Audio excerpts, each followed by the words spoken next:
Life keeps on dragging us down. We hang on so we don't drown. I feel like I'm falling apart without you.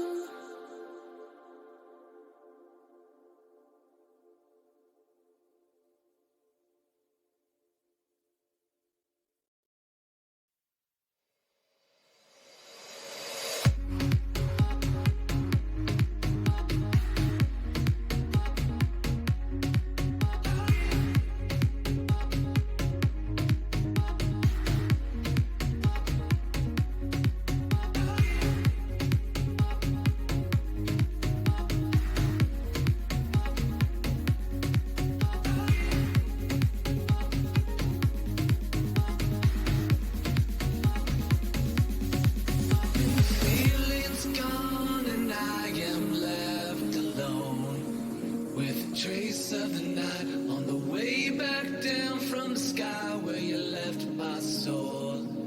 Can you help me fly? I can't resist, 'cause you have got a hold on me. And all these thoughts, when you are here, you light up the dark sides to live in the night shine. You take my life and light every side. You fade the dark inside. The living light shines.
Well, hello there, everybody. I hope you're, excuse me, hope you're having a wonderful, wonderful Friday night.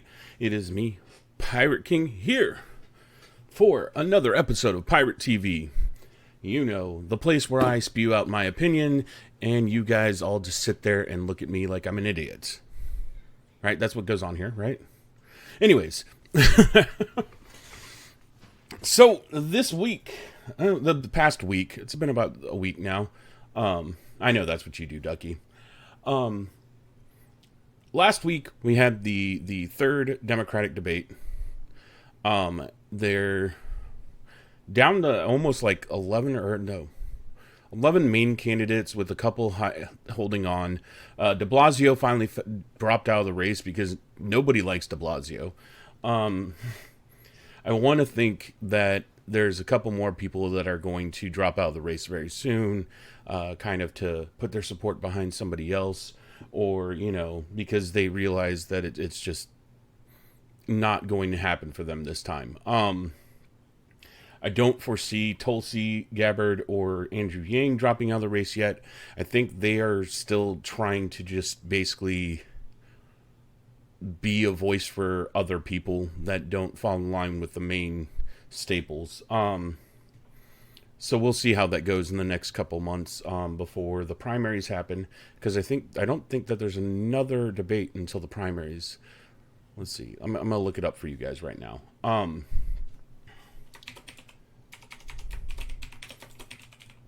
There we go.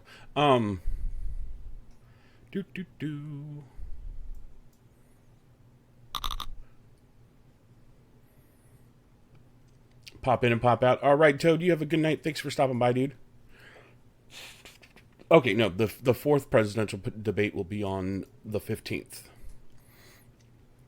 on CNN. Okay, so yeah, the October 15th is the next one. So get your calendars ready. Make sure that's a date I can do. Yeah, it'll be on a Tuesday. So it'll be a Tuesday night PieRat TV on that weekend.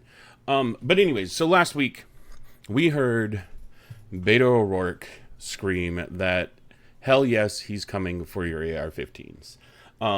So the title of this stream I called, where's my Gonzales flag? If y'all don't know what the Gonzales flag is, during the Texas Revolution, the Mexican army went to the town of Gonzales, Texas, and they demanded that the Texans that live there, or the Texians as they call themselves that live there, change or hand over a cannon that they were using as defense against Native Americans who would raid their town and such. So they came up with this flag. Let me find it real fast. There it is. This flag right here. The come and take it flag. Basically, it has been used by a bunch of people who are Second Amendment advocates, I'll say, and been changed and thrown like a rifle there instead, or other people have used the flag and said whatever they support, come and take it kind of thing. But it was like that battle was the very first act of defiance by the settlers in Texas against the Mexican government that set off the chain of events that would turn into the Texas Revolution and creating the great state we now know as Texas. Which I'm a proud person for that hails from there. Anyways, Beto, who is from Texas, came out and said, hell yeah, we're going to take your AR-15s. And this has sparked a lot of dialogue and arguments on Twitter and a lot of other stuff that have happened in the past week. And you have the people that are strong Second Amendment advocates who are like, just come and take it. If you think you're going to, confiscate all the AR-15s, we dare you to try. And then Beto went on and said, oh, you're threatening my life. But this is where we're at right now with this whole situation. And then in the news, I think it was yesterday or the day before. Let me pull this up real fast for you guys. Colt has announced that they are suspending the production of the AR-15 for the civilian market. And it's being touted as a victory for the people that want to take them off the street. Thank you for the sticker, lag addicts. How are you doing, man? It's being hailed as a victory for the people that want to take the AR-15 off the streets. What's not being stated, which is being stated in some of these articles here. Thank you for all the sparks, lag addicts. You are amazing. All the sparks. Yes, give me all the stickers. What's not being said is that Colt does this all the time. Anytime that they get a huge military or civilian contract to produce weapons for the military or produce them for the police forces around the country, they tend to suspend their civilian productions. Part of this is because nobody really buys the Colt AR-15 because there are so many other versions of this rifle out there made by other people for cheaper or better. So most civilians have been moving away from Colt as their main AR-15 producer. Bushmaster, FN makes one. I mean, anybody that deals with firearms makes an AR-15 style rifle. Plus, again, Colt just got a huge contract from the U.S. military and from a couple police forces around the country where they're making millions and millions of dollars off of producing this just for those people. So why would they need to sell to the civilian market that they're not the forerunners in? So this is being thrown out a lot. And I've seen 5 or 6 different news outlets talk about how Colt is suspending the production. And I've seen a lot. Auto shutdown initiated. Oh my goodness. Stop that. Hold on. I forget if I don't have sound. Auto shutdown canceled. Charging battery. This thing likes to shut off. And yeah, and I've seen a lot of people on Twitter saying, "Oh yes, we won. We're getting the AR-15s to stop being." No, they're not being stop being produced. They're not. Don't think that they're not being produced, because there's plenty of other companies that are selling this style of rifle out there. And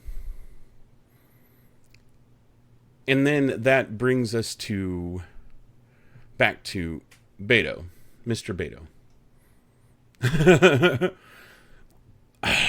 The NRA is hurting right now. They're having a lot of problems right now. There's a lot of stuff going on in the NRA, and I've never been a member of the NRA, so it's okay. I was saying, so if they come shut down my stream, I'd be surprised. So Mr. Beto O'Rourke says that he wants to start a. I'm gonna also look up this tweet real fast too. He wants to buy back AR-15s and AK-47s and get weapons of war off the street. Mind you, you cannot buy an AK-47 because the A in AK-47. Thank you for the tweet, Ducky. The A in the word in the terminology AK-47 means automatic. It's an automatic Kalashnikov. You cannot buy those. Just letting you know. You can buy a rifle that's semi-automatic that looks like an AK, but you cannot buy an AK-47. But that's just semantics, and I get caught up in that too much.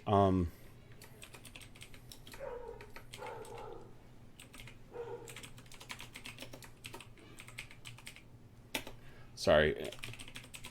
Trying to find this clip where Como, who's not he's not a conservative pundit. He works for CNN.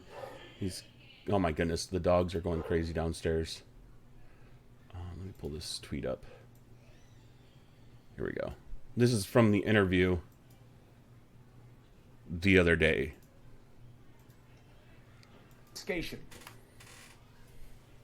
No, now it doesn't want to play. There we go. When it comes to... Here we go. Are you, in fact, in favor of gun confiscation? Yes. When it comes to AR-15s and AK-47s, weapons designed for use on a military battlefield, the high-impact, high-velocity round... Your booty is mine! Thank you for the host, Lag Addicts. Your body expends all of its kinetic energy, destroying everything that's inside. And I've met those who've survived fire from an AK-47. I've met those who've lost a family member. That belongs on the battlefield. Not much, Carter Boss. How are you doing? Belong in this country. So when it comes to those weapons, Chris, the answer is yes. But when it comes to firearms used for hunting or self-defense, the answer is no. And I don't want you or anyone else to get into the fear-mongering that some have fallen prey to, saying that the government's going to come and take all of your guns. What we're talking about exclusively is weapons of war that have no place in our country, no place on our streets, and should remain on the battlefield. I hear you. We'll talk. All right. Law first, and then politics. Anyways, so he basically said, yes, we're coming to confiscate them, but we're not coming to confiscate your guns.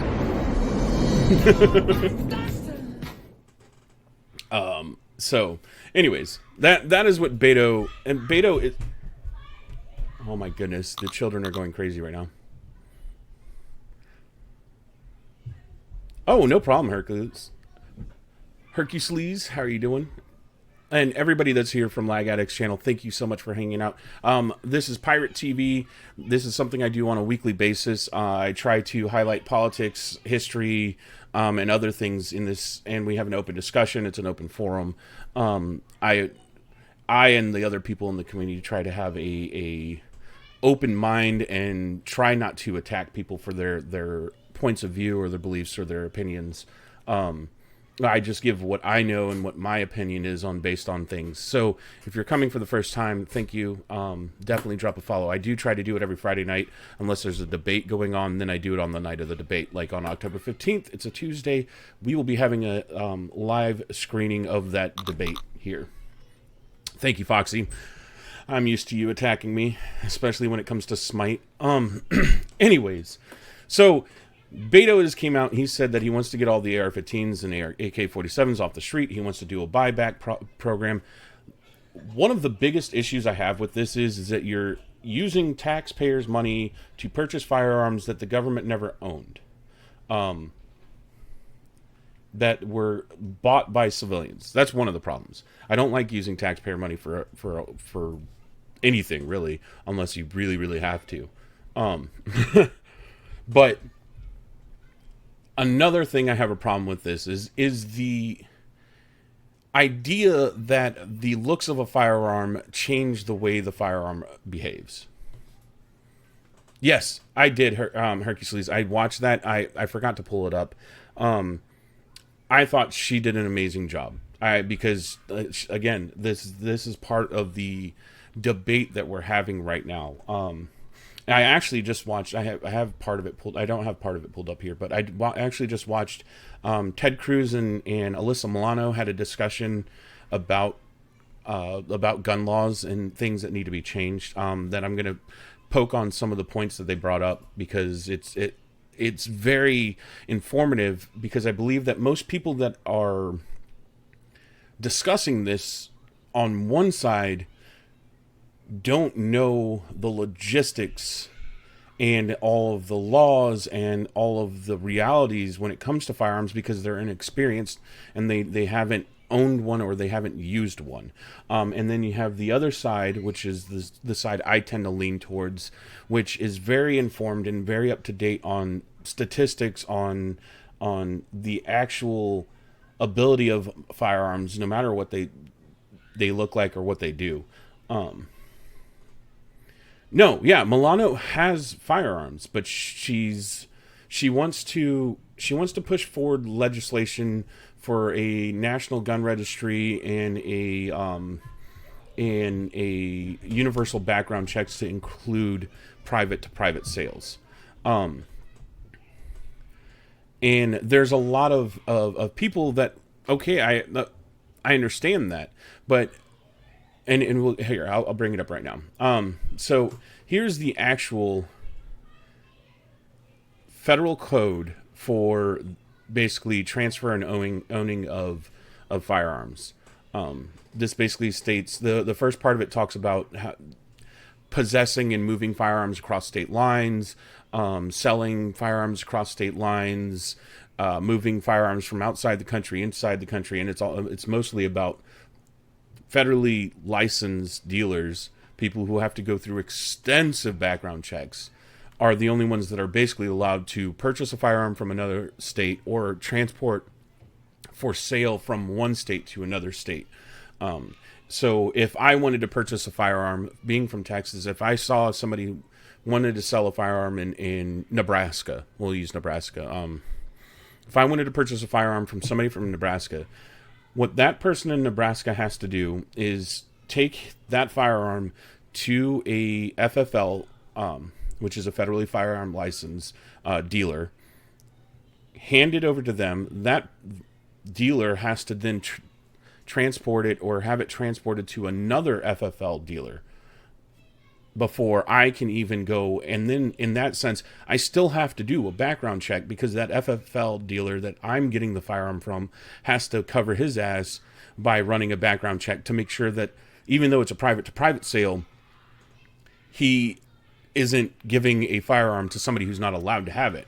Down here, let me find it. It is right here. This right here, it's G, or subnote G. It shall be unlawful for any person who has been convicted in any court of a crime punishable by imprisonment for a term exceeding 1 year, who is a fugitive from justice, who is an unlawful user addicted to controlled substance, who has been adjudicated as a mental defective or has been committed to a mental institution, who, being an alien illegally or unlawfully in the United States, or is on non-immigrant status, who has been discharged from the armed forces or under dishonorable conditions, who have been a citizen of the United States, has renounced his citizenship, who is subject to a court order that was issued after a hearing for which the person received actual notice and at which person had an opportunity to participate, restrain such person from harassing, stalking, threatening, or an intimate partner of a such person or child of such an intimate partner or person, or engaging in other conduct that would place an intimate partner in reasonable fear of bodily injury, includes finding that such person represents a credible threat to the physical safety, by terms explicitly prohibits the use, attempted use, or threatened use of physical force against intimate partner or child, who has been convicted in any court of misdemeanor crime of domestic violence, to ship, transport in interstate foreign commerce, or possess in an or affecting commerce any firearm or ammunition, to receive any firearm or ammunition which has been shipped or transported. Yes, aliens cannot have... So everybody that just got freed from Area 51 today cannot have a firearm. They're not allowed to touch them in the United States, or they'll go back to Area 51. This right here, this whole subsection right here, covers a lot of things that people have an issue with. People don't want firearms in the hands of domestic violence users. I agree. It's already a law. This is a federal law. A person having domestic violence and even holding a firearm or ammunition, they committed a felony. Somebody who has been sent to been an intake for like a psychological, I don't want to like make it sound bad. Like I want to say psych ward, but somebody who's been in that situation where they've been committed for psychological problems cannot own or hold a firearm. If you're a felony, if you've committed a felony, you cannot own or hold a firearm.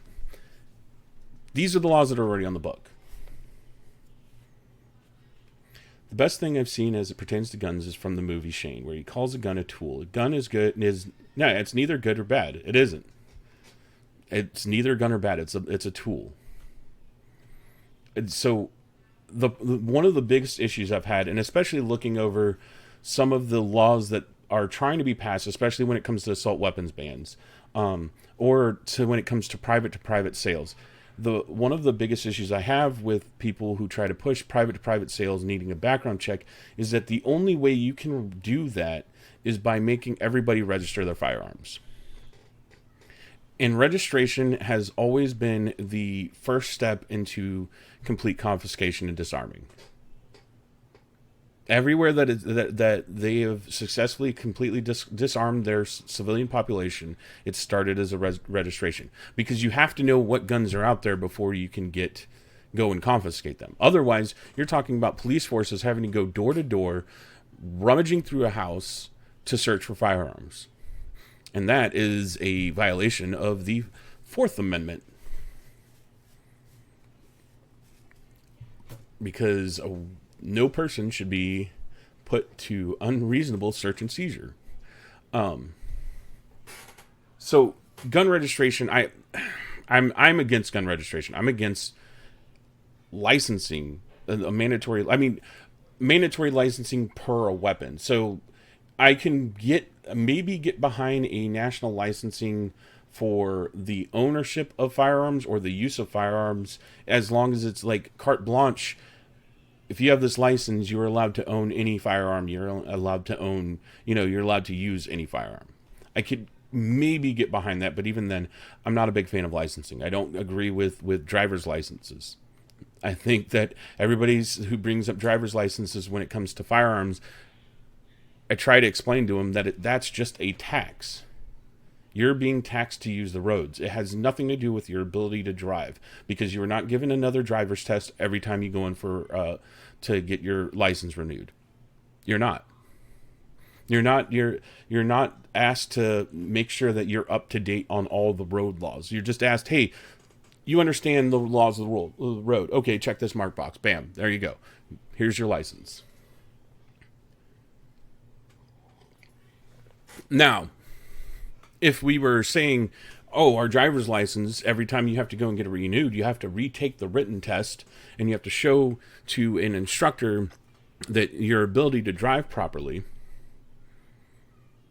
then I would say, okay, it's not just a tax. But right now, it's just a tax. I can go down to my DMV tomorrow and say, here you go. Here's $20. Here's my freaking license for the next 6 to 8 years.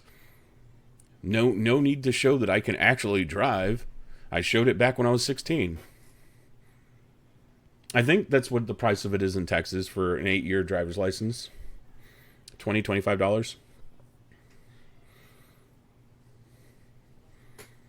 This is cheap. What is it in California, or not California? What is it in Canada? Mina? I don't know why I said California. 9. Wow.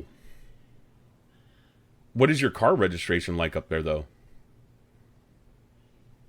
Like, I know the Canadian dollar is worth like 2 cents, so it's not that big, but I mean, I'm just kidding. I know they're a lot closer. That was a joke. For legal reasons, that's a joke. Thank you, Ducky, I'm stealing that. From now on, I'm going to use that. It's all your fault. $255, and you're paying $90 a year to keep licensed? Wow. That is, I mean, and the roads are ugly. I mean, because you live in Canada where it freezes often, so that's going to mess up the asphalt a lot faster. I mean, it's not free if you're paying freaking $90 a year to drive. And they're obviously not using it for freaking roads.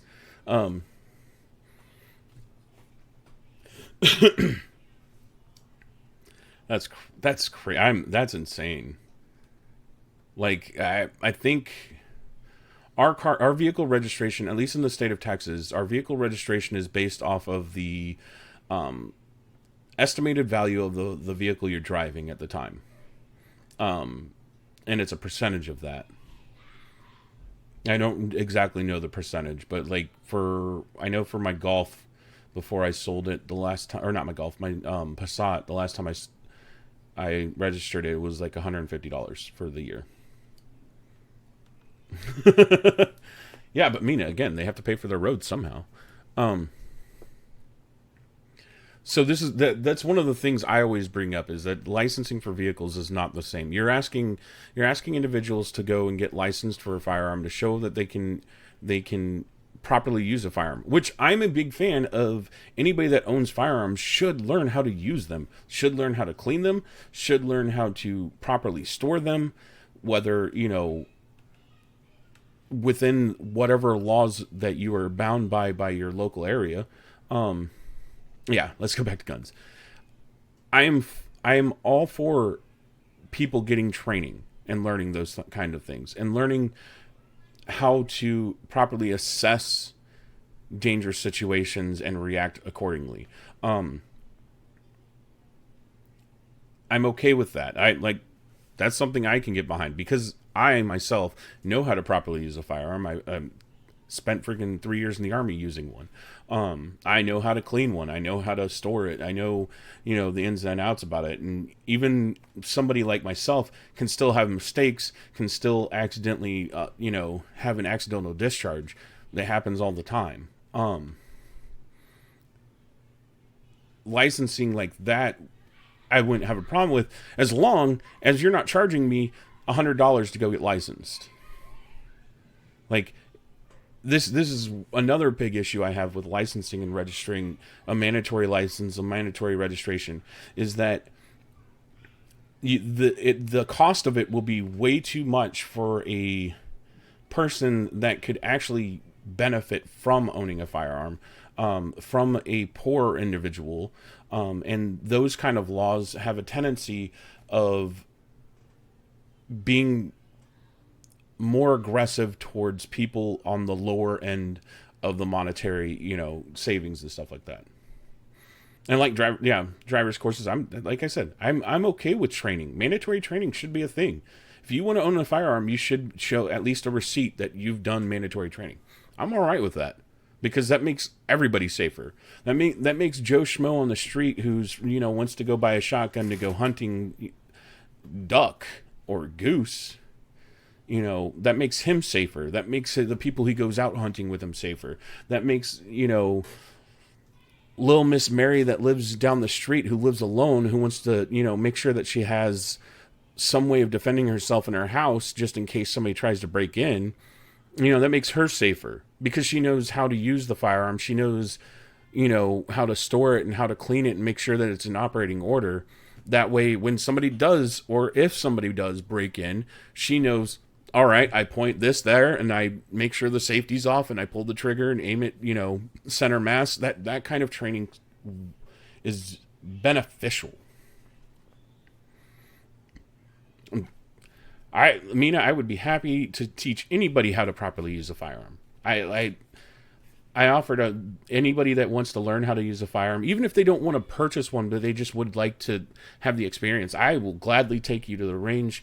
I will pay the costs, and I will show you how to properly use a firearm. I have no problem with that. Yeah, I did it for my brother-in-law.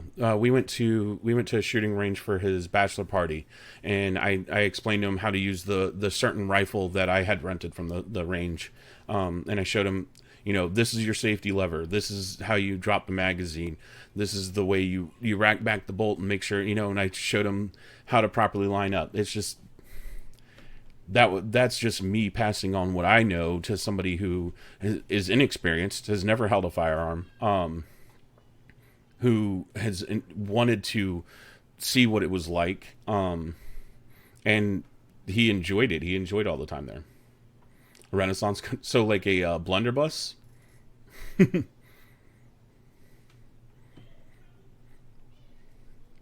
No, like the old musket loaders. You heard me, Ducky. I called you a blunderbuss. The very first shotgun, where people would shove all sorts of things inside the barrel and shoot it off.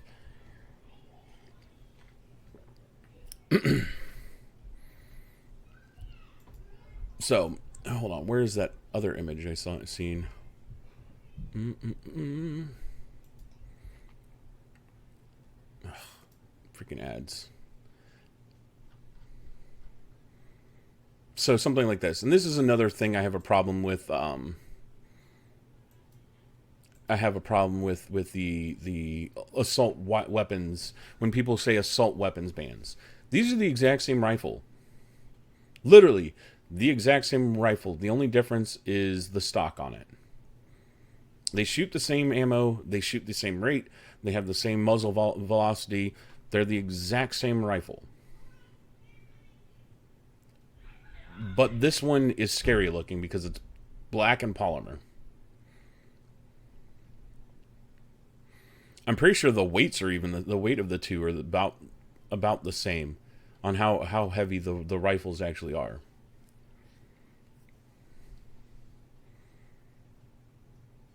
The only thing I can do different on this one that I can't do on this one is I can collapse the stock, which will make it easier for women to use. I like a collapsed stock because I like to be right up on it, but that's just me. But having that collapsible stock makes it easier. Hercules, yes. Full semi-automatics. So every semi-automatic out there.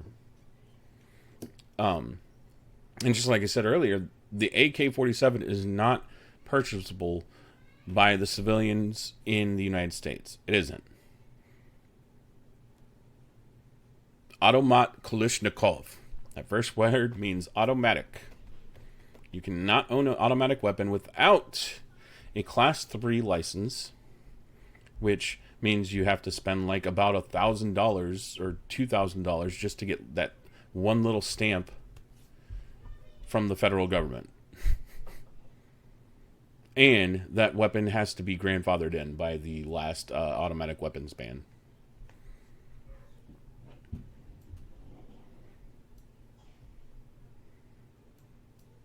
So, I think that he's,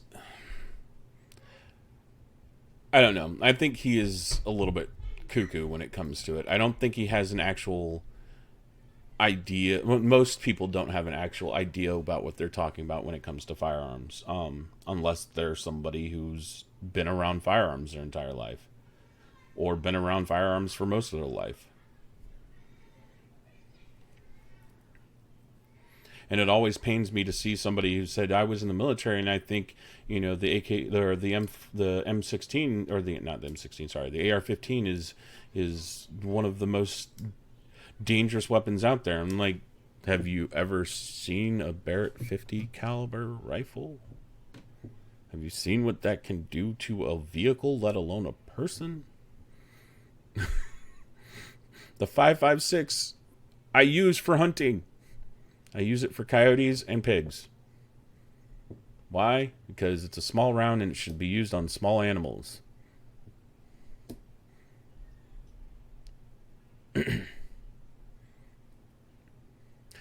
He's playing off the ignorance of the mass population. I don't.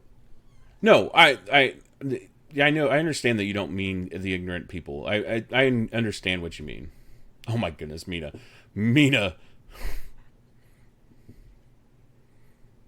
For legal reasons, that's a joke. Only America. But no, actually, you know what? The AR-15 is actually a really good rifle for teenagers to learn how to fire properly, and for women to use and learn how to fire a rifle. It's a perfect weapon for women and children to learn how to fire a weapon properly. I don't want to make it sound like I'm supporting some of the terror that has gone on in this country. I'm just saying it's a perfect weapon for people of smaller stature to learn how to fire a firearm properly, because it's lightweight, because it has most versions come with collapsible stocks, which means that you can adjust where the stock is to make it easier for you to hold in your arms. They're a pain in the butt to clean. I hate them. I hate cleaning them. No, they literally are a pain. After spending out of 3 years of military service and using my rifle, cleaning it was the worst part of it, because you could spend 45 minutes shooting the thing and spend 4 hours cleaning it. Hate them. Not my weapon of choice. Yeah, no joke, Mina. Because the carbon gets everywhere. So when you fire a round and the round is expended and the cartridge is expended, the result of that explosion to send the round off creates carbon. Well, that carbon gets all over the barrel, all over the bolt, all up inside the upper receiver and the lower receiver, everywhere inside of this firearm, and it is a pain in the butt to clean. Really is. I hate it. That's why if I ever use an AR-15 at the range, I use somebody else's. They can clean it. I mean, you're not wrong, Mina. Dude, like bore brushes, Q-tips, CLR, oh man. Although I do enjoy the smell of CLR. CLR is a good smell. It's just, it's a pain to clean. That's the cleaning and oil used to maintain a firearm. yeah, Hercules. Yeah, I like the smell of CLR. I love the smell of expended ammo. I love that smell. That gun smoke smell. Oh my goodness. It is one of the most relaxing smells. I don't know why. I mean, it might just be I'm a weirdo. Yeah. And then now, every time I hear I was just actually informed today that the United States military is moving away from... What's up, Mosen? How are you doing? I'm doing good, man. I'm doing good. The military is actually moving away from the 223 5.56 round, which I'm happy about. They're moving to the 6.8 millimeter.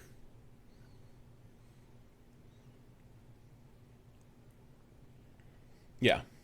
They're not going to the 6.8 SPC. The SPC was one of the rounds that they were using to see if they wanted to move to change off from the 5.56 round, but they've came out with a larger round. Yeah.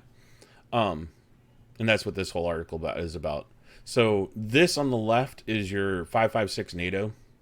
This is a 300 blackout.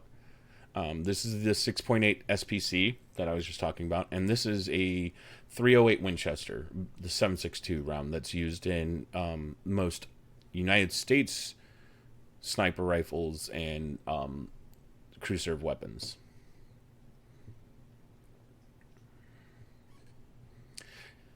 Yeah, I'm so happy they've moved away from the 9mm. The 9mm, unless you're using hollow points, which you can't use in war, is a useless round. Yeah. You like how I whispered that? You can't use hollow points in war? Yeah, you can't, because it's against the Geneva Convention. I know, you hate it when I whisper in my mic, Ducky. But because in all honesty, and especially in like modern military movements, the shotgun is used for door breaching, and if it's not, then it's got a slug.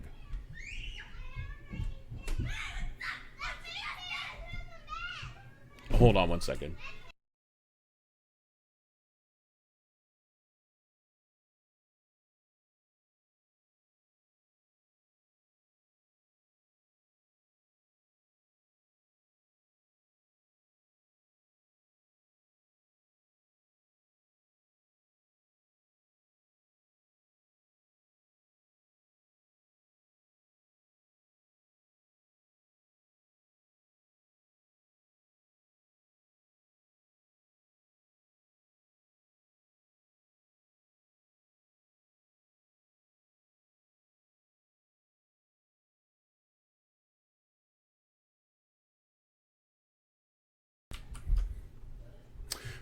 True, Mosen. Sorry about that.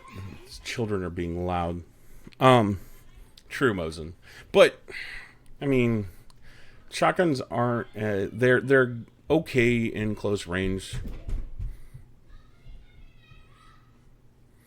but most of the time, shotguns carried don't have a full stock. Yep, and are instead equipped with a pistol grip for easy carry. Truth.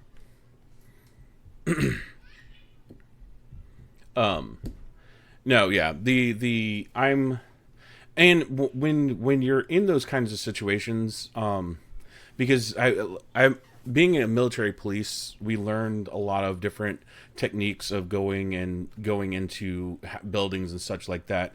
The lower profile of a firearm will do you better, so that's what makes the M4 a little bit more advantageous to military members, because you could collapse the stock and you can make it shorter. But in a lot of cases, like, you run pistol inside of buildings and stuff like that. Shotguns are even with removing the stock, you still have a pretty large weapon profile, so you can be seen around corners, coming in through doors and such like that. I'm just was never a fan of using shotguns in military movements. They don't have the range that you need, that medium to long distance range that you need a lot of times.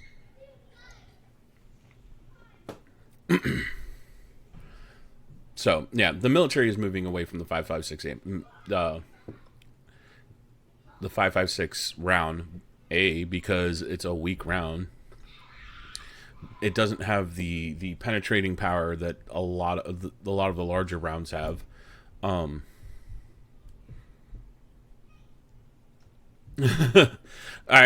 agree with you, Mosen. I do know enough that I don't know everything. I wish I knew everything. Believe me. I wish I knew everything about firearms. I do know a lot about firearms. A lot. And I know a lot about the laws that surround the firearms. Partially because I've bought them before. Having bought firearms, you learn a lot. You also learn that if you're born in Germany and in a U.S. Army military installation, the BATFA, or the NICU, every time you go and fill out the form, your background check, always makes me wait 3 days. They're like, oh wait, this guy, he said he was born in Germany. Because I don't lie on them, because lying on a federal form like that is a felony. I know it's a mess. Only if they catch you.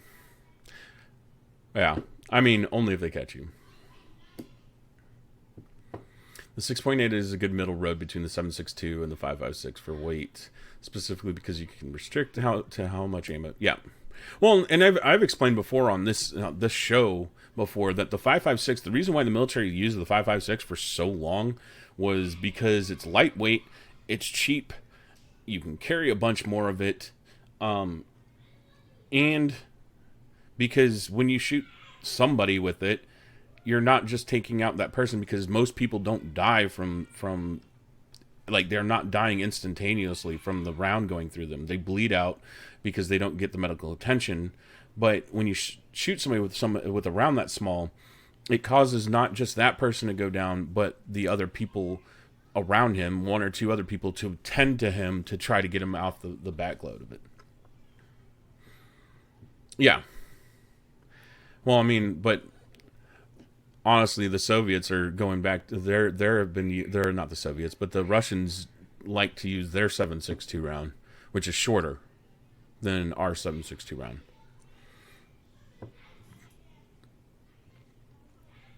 Yeah, so that's the reason why the U.S. Army the U.S. military has used 5.56 for so long, because it's cheap and you can carry a lot of it.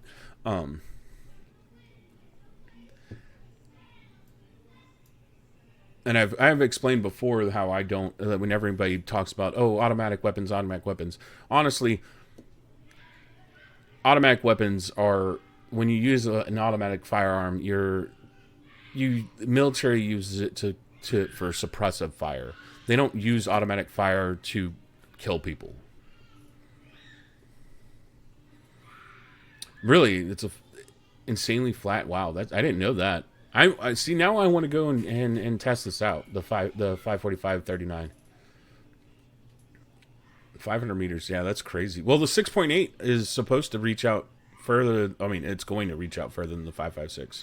That's what that article was talking about, how it's got that longer range than the current. Well, so the U.S. Army's M4s don't have full auto either. They're 3-round burst. But you don't want to even run that anyways. Like, if you actually have one of them, because my brother was actually talking to me earlier today about a study that was done amongst soldiers, that soldiers in combat hit their mark, hit an enemy at like something like 10% of the rounds. Standard battle loadout is 7 magazines of 30 rounds apiece. So out of 210 rounds, they're hitting maybe at most 21 of their shots. Well, yeah, most. Yeah, the 3-round burst was intended to improve hit probability from full auto, but also they learned in Vietnam that full auto just made your soldiers run out of ammo a lot quicker. Because the original M16 had a full auto mode, and the grunt on the street, your 11 bang bang, which is our term for the 11 Bravo infantrymen, would go through a magazine in seconds and then go through their entire loadout within no time of the battle, end up with no ammo, and end up having nothing to defend themselves with. So, and the M4, like the M4, the M16, full auto, like rifles like that look like this one here. This one's actually emitting 14 though. But like if you had that rifle in full auto, you just run out of your ammo all the time. Yeah, 20 round magazines, I know. It's crazy. And that's why we kept the full auto weapons like the 249 SAW, squad automatic weapon, your 240 Bravos, your 240 Golfs, your Ma Deuce. Those things come with big giant boxes of ammo on a belt. They're belt fed for a reason.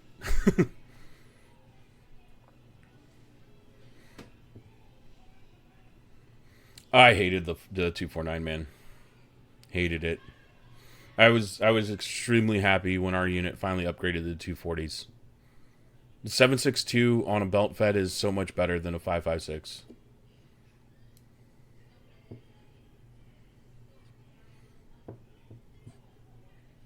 Oh my goodness, that was one of, like, it was ingenious when they created that ability to go to magazine, you know, because in a dire need you could use a magazine, but you never wanted to use a magazine with that thing. Ever.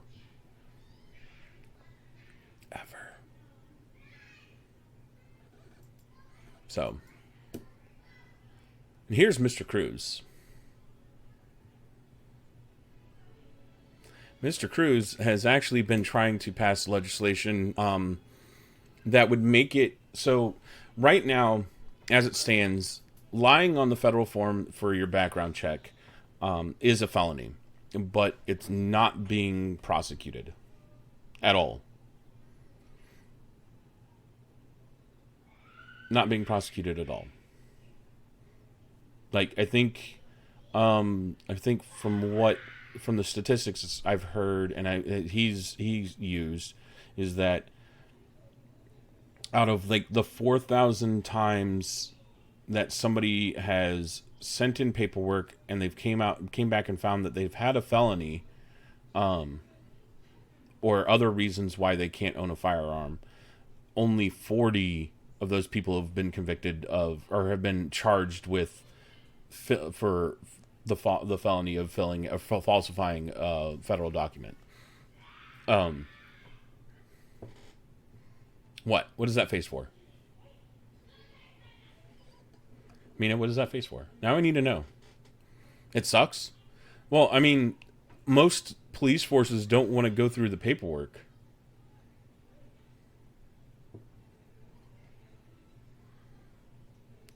Honestly, most police forces don't want to go through the paperwork to charge somebody with it. That's the reason why they're not being charged. But what Cruz is in his bill that he's trying to get looked at by the Senate right now, he wants to charge every person that falsifies that paperwork with a crime, with a felony, which it already is, but he wants to make sure that they get charged with it.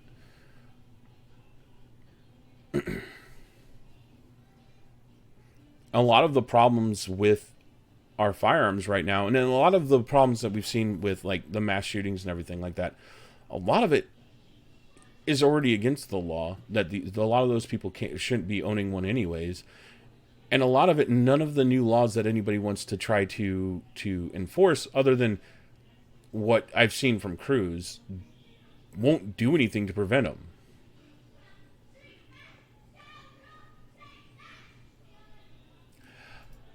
I have a problem with that. I have a problem with some of that, Mosin.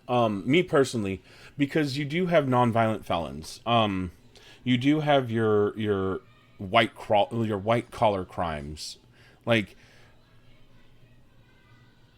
should somebody who cheated on their, tax forms, should they not be able to own a firearm? I mean, maybe you could say they should. They should be able to. Or, somebody who embezzled money or, cheated the stock market. Like, I think you have to limit it to somebody who has a violent history more so than, just everybody with a felony. Because somebody who's a violent history, they're more likely to continue having a violent history. Yeah, exactly, Muslim. That's another thing too. I don't know. We need some criminal justice reform, anyways. We need to look at our criminal justice system and see why we're failing and why so many people are going back and and getting back into the system again after being in it in the first place.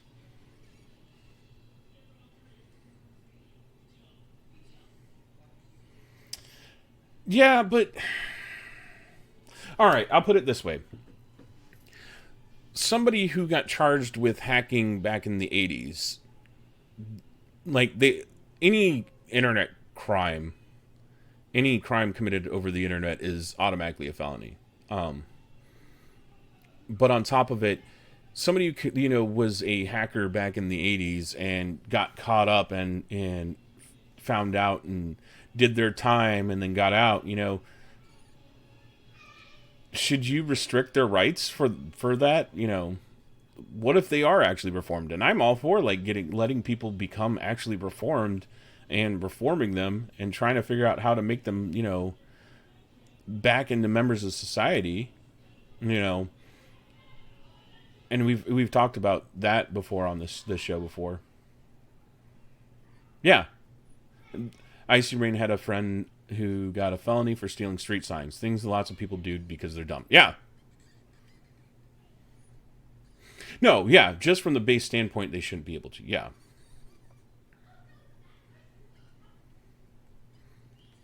There's a big gray area here. The only reason it is even considered a felony is because that's the possibility the crime crossed state lines. Yeah. No, Icy Rain, and that's another thing is like, there's so many people that just do something really stupid, and they think it's, you know, something that's not going to be that big of a deal, and then they find out later that it was a felony all along. Oh yeah, and that's another thing, Ducky. But that's one of the problems that I have with the criminal justice system as it sits right now, is that we are not doing. I don't feel like we're doing as much to reform people who have gotten in trouble with the law. We've set up systems where they just go in, they do their time, you know, and some of them do go through and become a reformed member of society and try to make it good on the outside. Some of them just, they get further deeper in the hole of it. And I think we could take some time to go and look at the reasoning behind that and see what we can do to better that and figure out, you know, ways of making it where our reoffense rate is not as high as it is right now. I mean, it's crazy high right now for reoffenses. Especially in the United States, it is. Yeah, and I didn't learn that stealing street signs was a felony until later on in life. Until later on in life. I'm glad I never stole any street signs.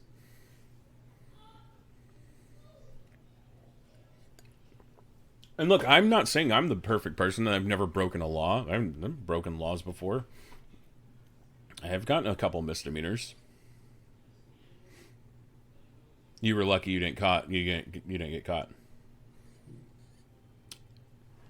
I see. Speeding is a misdemeanor. Like a street light. A kid stole a street light. What? Why? Like that's a public safety issue though. Like if you steal like street lights and stop signs, you know, that's a little bit of a public safety issue. Oh no, stop signs are bigger than you think they are. Like when I think about stealing street signs, I'm thinking about somebody stealing their name on a street sign. Or in Virginia, there's a little town out of nowhere, and they have an intersection called that is what is it? It's one of the streets is Tuckahoe. I'm trying to remember the other street. It was just a funny intersection. And I always thought it would be hilarious to get to take those signs. I never did it because I was too damn lazy. Speed hump. Oh my goodness. You got to go for the no. Don't. I'm not advocating stealing street signs. For legal reasons, that was a joke.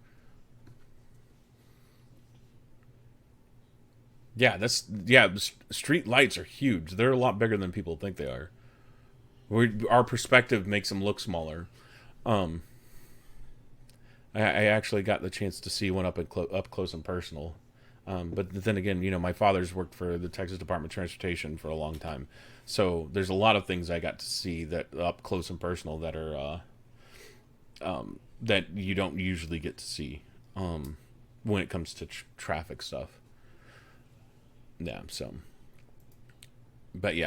So Ted Cruz is actually trying to push some reform on the gun legislation. And this was another thing. This is the background checks. Oh, where is it at? Since the effective date of the Brady Act on February 28, 1994 through December 31st, 2015, nearly 197 million applicants for firearm transfers or permits were subject to background check. And more than 3 million applicants were denied. So in, 20 years? 20 years, 3 million people were denied. Nearly 17 million applications for firearm transfers were received in 2015. About 1.4% of the nearly 17 million applicants for firearms transfers or permits in 2015 were denied. That's not too bad, actually.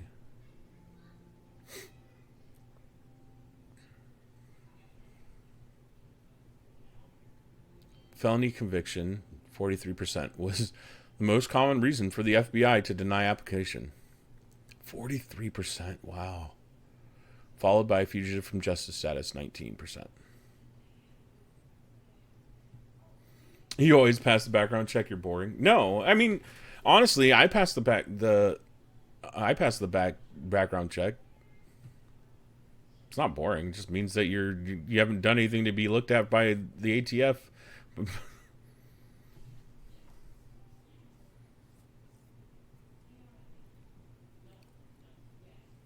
Yeah. To be fair, there's plenty of NCIS or NIC. I always want to say NCIS, NICS checks that get denied for false positives. Yeah. Actually, there was a article recently about a woman who was trying to purchase.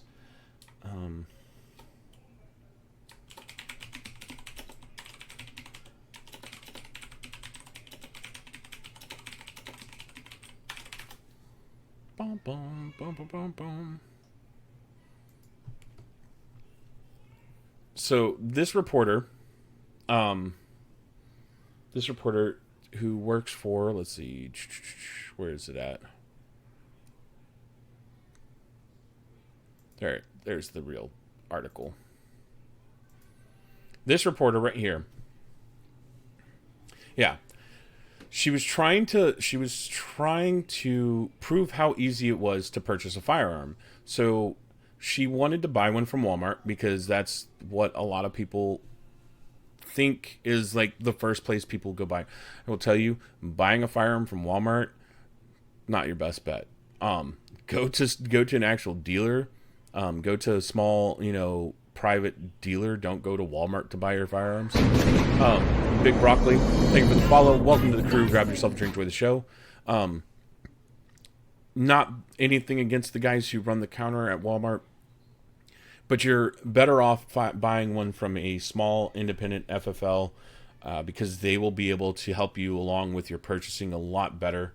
Your local gun shop, they'll be able to help you along with your purchase. Try to figure out what fits you better.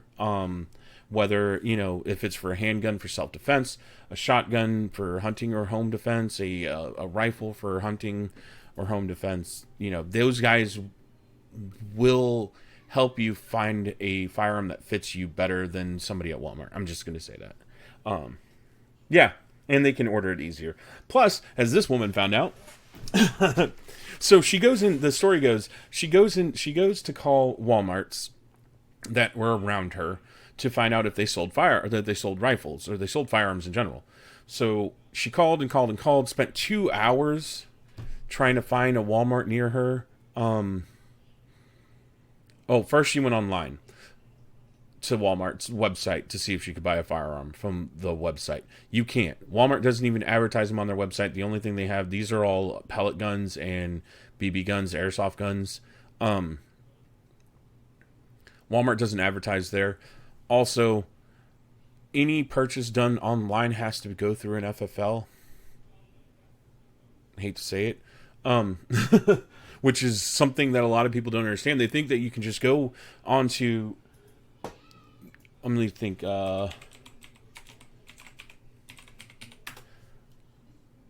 Bud's Gun Shop. So, Bud's Gun Shop has a bunch of firearms on it that you can purchase. These are actual firearms. But they have to send them from wherever they're being sold. They have to send them to an FFL near you, who has to fill out paperwork for you and do your background check. This is one of the online dealers. This one? Yeah, this one does. It's the Heritage Manufacturing Rough Rider 22 long rifle.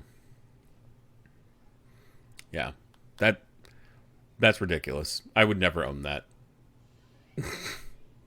This one, maybe. Anyways, this is one of the online dealers. This is Bud's Gun Shop. It's one of the bigger dealers on the internet right now. They still have to go through an FFL if you purchase a firearm through them. This Ruger, yeah, the AR-556. Again, we were just talking about this. How Colt, there's Smith & Wesson, there's Ruger here.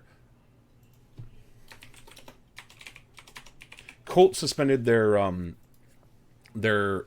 sales or their production for civilian AR-15s. But here you go. This is Rock River Arms, Radical. Let's see, Rock River Arms. You got ATI, you got Springfield, you got American Tactical. I mean, there's so many other people that are selling this style rifle. You can't... Yes, they're the only ones that own the AR-15 name. That's why people, or Rock River Arms uses LAR-15, and that's why let's see who else is on here. That's actually a pistol. That's not even a rifle. Springfield has, their own. Yeah, they all have their own. So there's so many different gun manufacturers that make this style of rifle that Colt getting off the market is not that big of an issue. So she went to Walmart, or she called Walmart. She spent about 30 minutes. I gave up searching the internet, turned to the phone. Hour and a half, I placed more than a dozen calls to multiple stores, waited on hold for a combined 40 minutes, and got through to a human only 3 times. 3 Walmart employees told me they didn't know which store sold guns in the area. One person referred me to Walmart's main customer service line, which she called. She finally found a firearm or a Walmart that... But I see, the whole point of it was she was writing a story on how easy it is to purchase a firearm. That's the whole point of her story when she was starting to go. When she started this whole adventure. She was trying to prove her point, which was it's so easy to buy a firearm. She finally found one. The store was 30 minutes away from her, so she got in her car, drove there. When she got there, this is just all, it's right next to the toys. Yeah, because the sporting goods area is always right next to the toys, and that's where the rifles are, and all the firearms are. But all of them are in a glass display, locked up, behind the counter, where it's actually really hard to get to. Well, it's not that hard if you really want to, but I'm saying, they're not out in the open. Yeah, with trigger locks on them. Every single one of them has a trigger lock on them. So she went in. She asked to purchase a firearm, and she learned that Walmart, not anybody at Walmart can sell you a firearm, because you have to have an FFL to sell firearms, and that the person that had an FFL that worked at that Walmart wouldn't be in until the next day.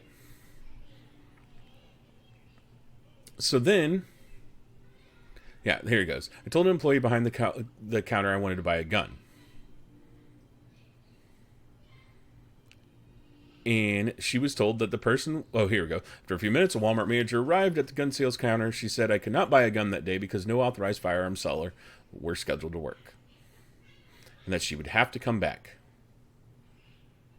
Before I left the store, the manager offered to remove a rifle from the case for me to inspect. She declined. I asked to look at the cheapest one. It cost $159. When she unlocked the case, I noticed the rifles were strung together with a metal cord. Each rifle was secured with the cord with plastic zip ties. Manager cut the zip tie to remove the rifle, immediately replaced it with a new zip tie when she returned it to the case. On Thursday, I drove another 30 minutes to Chesterfield, confident that I would successfully purchase a firearm that day. I started filling out the necessary paperwork. I understand that making false statement on this form and or the corresponding federal form is punishable as a felony. The form asks several obvious questions: my name, address, and social security number. It also asks about my race, gender, and U.S. citizenship status. Under a section called Certification of Transferee, it asked about my criminal record, whether I had ever been convicted of felony, subjected to restraining order, prohibited from purchasing a firearm, among other specifics. Yeah, I'm pretty sure she was planning on returning it. In red print, the form said, an untruthful answer may subject you to criminal prosecution. So it told me that my background check would likely be completed within a few minutes after I finished the paperwork. Once the purchase was finalized, an employee would walk the gun out to my car with me. But I only just finished printing my name when she stopped me and asked whether the address on my license matched my home address. I moved since I obtained the license and my address didn't match. That was a problem, she said. To pass the background check, I would need to bring in a government-issued document with my correct address, such as a bill from a state-owned utility or car registration. I've never bought a gun, so I wasn't aware of this. Oh, no, it is a pain in the ass. I mean, she could have found somebody to purchase it from her, probably, depending on the rifle she was looking at. At $159, probably a 22.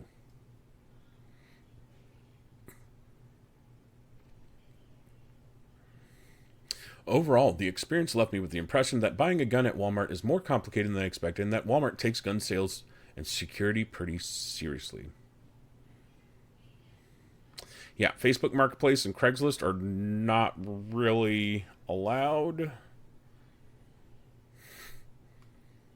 And I wouldn't trust anybody on freaking Craigslist or Facebook Marketplace. I'm sorry. You're more likely to get robbed.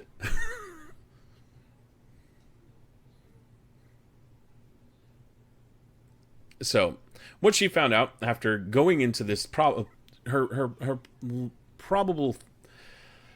her thinking process was, I'm going to go and show all these people how easy it is to buy guns in the U.S. because it's so simple. Everybody knows it. We're going to go and do it. Lo and behold, she finds out what most people on the Second Amendment advocate side already know. That it's not as easy as everybody thinks it is, and that you actually have to do a lot of steps to make sure that you can purchase one from a dealer. Now, that does not include private sales. And like I've said before, the only way to make sure that people who are doing private sales are getting the background checks, if they want to do a universal background checks, is to make sure everybody register their firearms, and then you're going to go into a whole nother problem. Yeah. You got to find that guy selling them in the back alley, which is going to cost you a lot more. Unless it's a firearm already used in a crime. Those usually don't ask me how I know this. Yeah, and registration leads to confiscation. Exactly, and I stated that before. But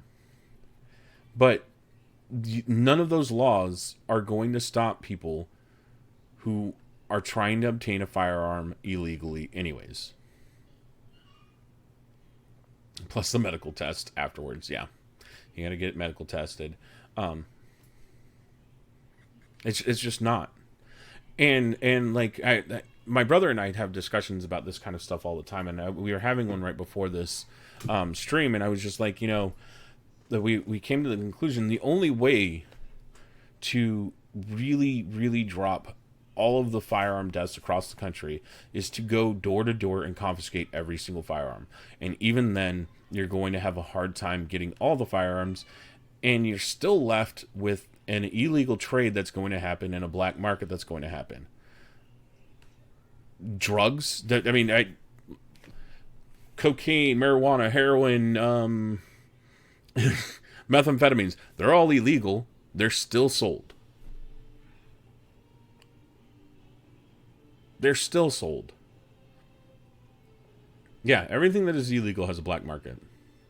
I will agree to a certain extent that firearms are a little bit harder to sneak into the United States from Mexico, but it's still possible. And then you have people making their own guns. Yeah.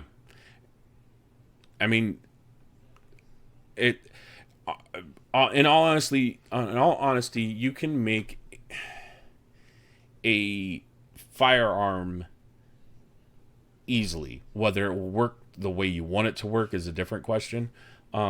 Because all a firearm needs is a barrel, a trigger mechanism, and a way for the pin to strike the primer.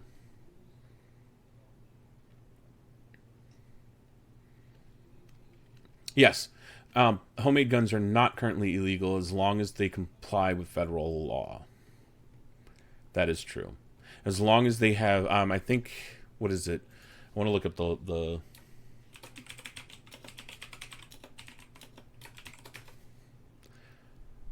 So yeah, a rifle should be no less than 16 inches. Shotgun barrel should be no less than 18 inches. With the overall gun length of either rifle or shotgun has to be at least 26 inches.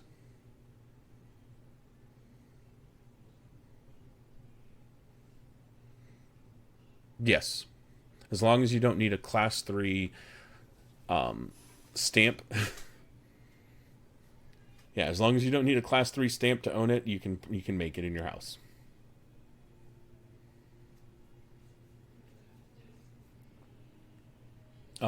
So yeah. 16 inches, it's actually a lot longer than you think it is.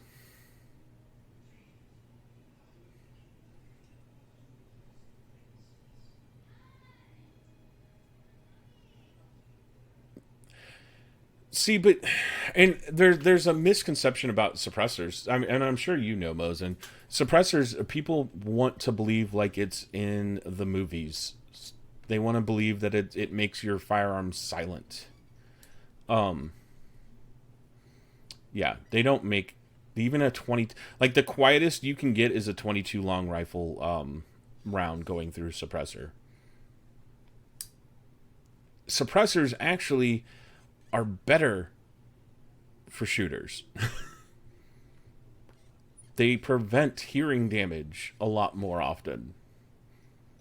And I think that we tend to have this weird idea. Yeah, because we've been sold by the movie, video games, that suppressors make everything super quiet, and that's not the truth. It's really not the truth. I can pull up a YouTube video. Hold on.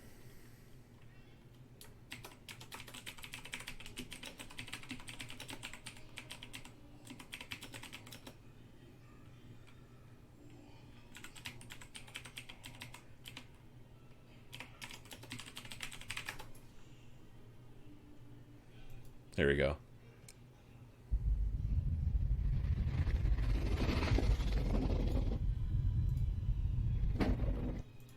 Let me refresh this real fast. I love Colin Noir. I think... So that's unsuppressed.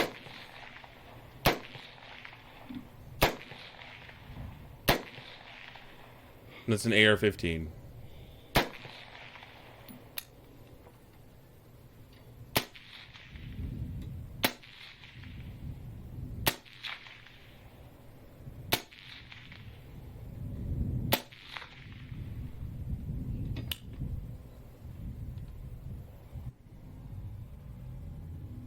Why is it so slow?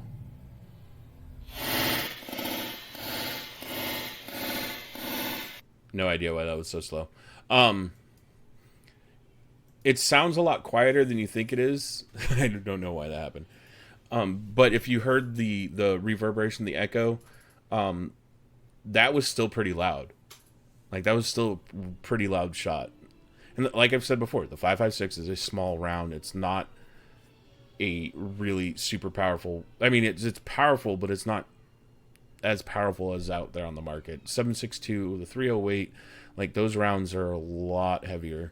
And a lot more heavy duty. So, and I once again, I had to bring this up again. Yeah, most suppressors do. Yeah, they eliminate the noise from going off. So when you fire a firearm, and it's a joke that I have with with my brother and my dad. I always joke that you could tell my dad was an officer, and that Vincent, my brother, and I were enlisted because our hearing is going out in one ear, whereas for him, his hearing is going out in both of his ears. So, and that has to deal with the way that you fire a rifle compared to a handgun, and the way that the sound expands from the firearm comparatively. So, with a rifle, you're mostly leaned over. Yeah, you're mostly leaned over. So this ear is actually more protected from the sound of the round going off than this ear is, and this ear's more out to it. But with a handgun, both ears are affected equally. So I always joke with them about that. So with a suppressor, what it'll do, it keeps that sound from really hitting your ears as much, but it doesn't eliminate the sound at all. But I brought up this stat because, once again, I gotta show everybody, because this is one of the things that I have the biggest issue with. It is that everybody brings up AR-15s, but they're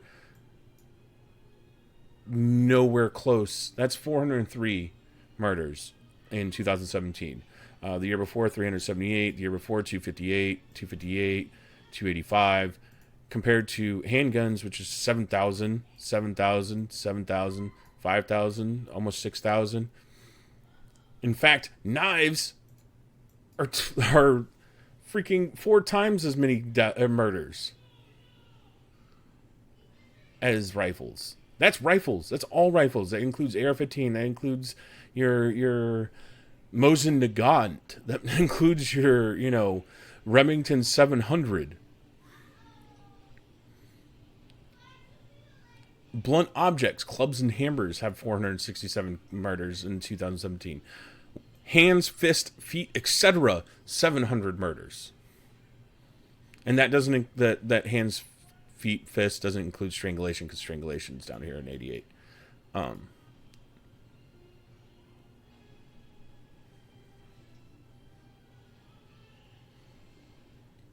Pretty sure both of my Mosins have killed people, just not in this century.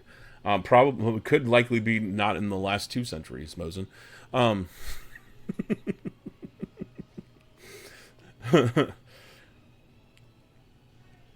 Other weapons not stated. So, narcotics. Let's see. 97 murders by narcotics. 1940s. Okay. 97 murders by narcotics. That is... What? That is insane. That's a lot. All right, Andy, I'm actually about to head out myself. I wanted to get this off my chest. I've seen a lot of stuff the past week, especially with Beto. I'm not a fan of him at all. He makes crazy statements and then expects everybody just to take it and run with it, because I know, Andy, I know, and that disgusts me more than anything. I don't care about his politics. He eats tacos with a fork. Yes, I see. You cannot trust a man who eats tacos with a fork.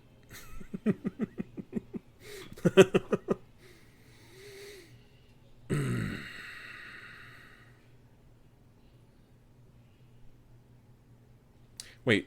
Hey, look. Justin Trudeau right now is grasping at straws. He's hoping that he can somehow get freaking reelected. I don't usually get into Canadian politics, and I poke fun at Justin Trudeau a lot because he's you can't. I know you can't own one. I know you can't own either. Their list of firearms that they have banned is pretty extensive from what I've seen.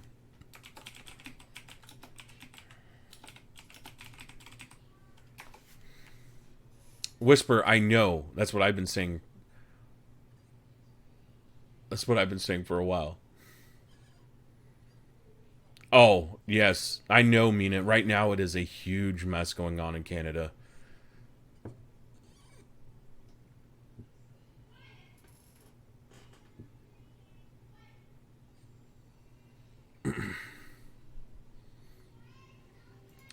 But I thought...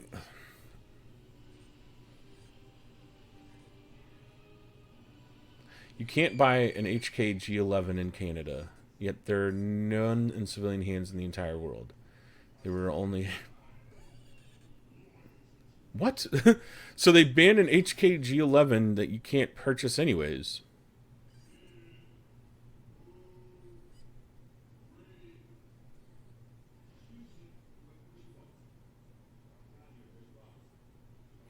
Much of the violence domestically, like in the United States, has been linked to illicit and smuggled handguns used by gangs.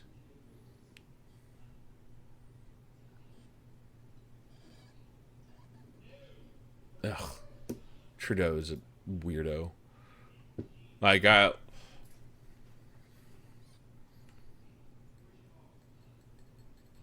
well, yeah, Mina, because that's just politics in general, though. Politicians will go out of their way. All politicians. This goes for American politicians. This goes for European politicians. This goes for Canadian politicians. They'll go out of their way to ensure that they look like they're doing something without doing anything. Because if they look like they're doing something, people are more likely to vote them in office again. So they maintain their position because they did something. Trudeau's in a whole another mess though too, because there's a lot of things that have been coming out lately, and I'm not talking about the brown face things or the that kind of issue. I'm talking about some like legitimate things that are coming out recently about him assisting a friend or assisting a friend's company to get federal money from them, or not federal, but like Canadian money from the government. Government money is what I meant to say, because I don't know if you'll have like a federal government like we do. Yeah, there's a bunch of stuff coming out with him that are looking like there's a bunch of corruption going on in Canada, with that center around Trudeau and his area of government there. Because I know y'all have a parliament up there. You have a prime minister, and Trudeau's the prime minister. But y'all's prime minister is voted on by the people, correct, Mina? I said the prime minister in Canada is voted on by the people, correct? Yeah, and then your parliament is also voted on by the people, but they represent they're kind of like the a mixture of the British parliamentary system and the United States Congress. Because representative sort of. Well, because like in the UK, if I'm not mistaken, at least I know back in history, the UK, their parliament was, you had like the House of Commons, which was your representatives that were voted on by the people, and then you had your House of Lords, which were lords, like they were the landowners, they were the nobility, were the House of Lords, and your House of Commons, this was your representatives that represented the people. So I'm not sure how the Canadian parliamentary system works, but I know the British parliamentary system a little bit better. Yeah, I think it still exists. I know I was pretty sure that's not Canadian parliamentary. I think y'all are more like the United States Congress to a certain extent. Yeah. So, yeah, Trudeau's gonna be interesting. It'll be interesting to watch the Canadian election cycle this year. with Canadian names and mooses. It's the only time you'll see a French name and an English name sitting next to each other talking about the same thing.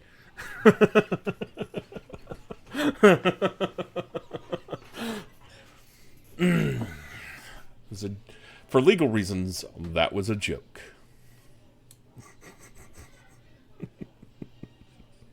So, all right, guys.